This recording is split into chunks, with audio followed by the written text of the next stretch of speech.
Hello friends, તમારું અમારી ચેનલમાં સ્વાગત છે। અમારી ચેનલને જો સુધી તમે સબસ્ક્રાઇબ ના કરી હોય તો સબસ્ક્રાઇબ કરજો। હવે આજે આપણે સ્વાધ્યાય 5.1નો દાખલા નંબર 7, જો બે ખૂણા પૂરક કોણ હોઈ શકે જો તે બંને, પેલું કીધું છે લઘુકોણ હોય, તો બે ખૂણા પૂરક કોણ હોઈ શકે જો તે બંને લઘુકોણ હોય। હવે લઘુકોણ માટે શું જરૂર છે?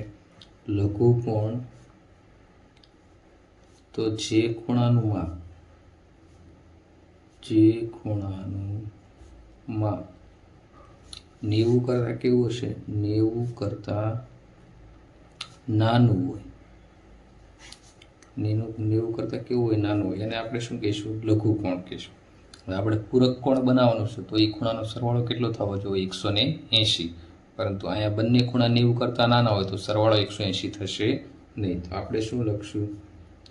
ના, બે લઘુકોણ ક્યારેય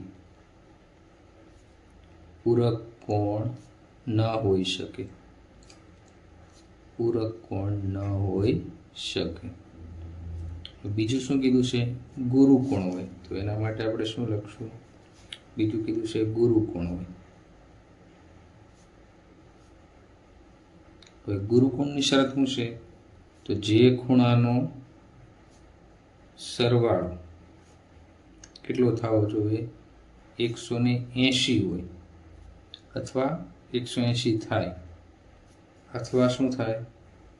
જે ખૂણાનું માપ 90 કરતાં વધારે હોય। જે ખૂણાનું માપ 90 કરતાં વધારે હોય।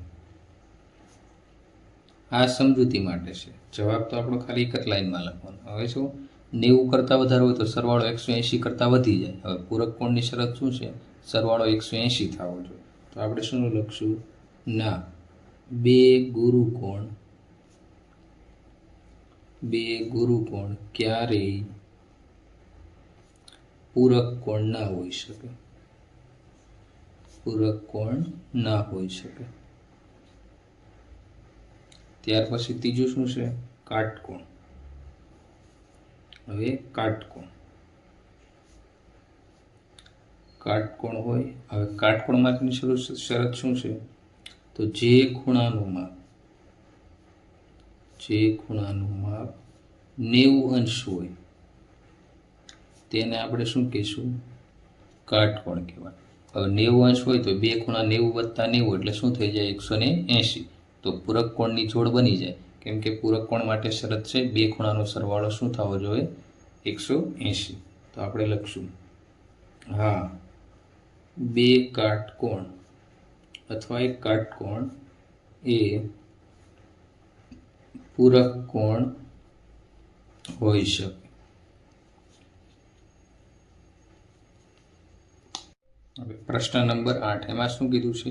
એક ખૂણો 45 કરતાં મોટો છે, તેનો કોટિકોણ 45 થી મોટો, 45 જેટલો કે 45 કરતાં નાનો હોય। હવે આપણે શું છે? કોટિકોણ માટે શું થવું જોઈએ? કોટિકોણ બરાબર શું થાય? તો જે ખૂણાના માપનો સરવાળો કેટલો થવો જોઈએ? 90। જે બે ખૂણાના માપનો સરવાળો કેટલો થાય? 90 થાય। એને આપણે શું કહીશું? કોટિકોણ કહીએ। કેવું કહીશું? 90। તો જે બે ખૂણાના માપનો સરવાળો કેટલો થાય? 90 થાય। એને આપણે શું કહીશું? કોટિકોણ। હવે આપણે એક ખૂણો કીધો, કેવો કીધો? 45 કરતાં મોટો કીધો। હવે બીજો ખૂણો છે 45 કરતાં મોટો લ્યો। એક ખૂણો આપણે શું કીધું? 45 કરતાં મોટો। હવે બીજો ખૂણો 45 કરતાં મોટો લ્યો તો સરવાળો 45 + 45 90 થાય। 45 કરતાં મોટો લ્યો તો એ કોટિકોણ બની શકે નહીં। હવે 45 જેટલો કે 45 કરતાં નાનો, હવે 45 જ લઈ તો આ 45 કરતાં મોટો છે એટલે કે 47 48 હોઈ શકે, તો પણ સરવાળો શું થાય? 90 થાય નહીં। હવે 45 કરતાં નાનો, તો માનો કે આ ખૂણો 47 છે તો બીજો ખૂણો કેટલો હોવો જોઈએ? 44। તો જવાબમાં આપણે શું લખશું? જો એક ખૂણો 45 કરતાં મોટો છે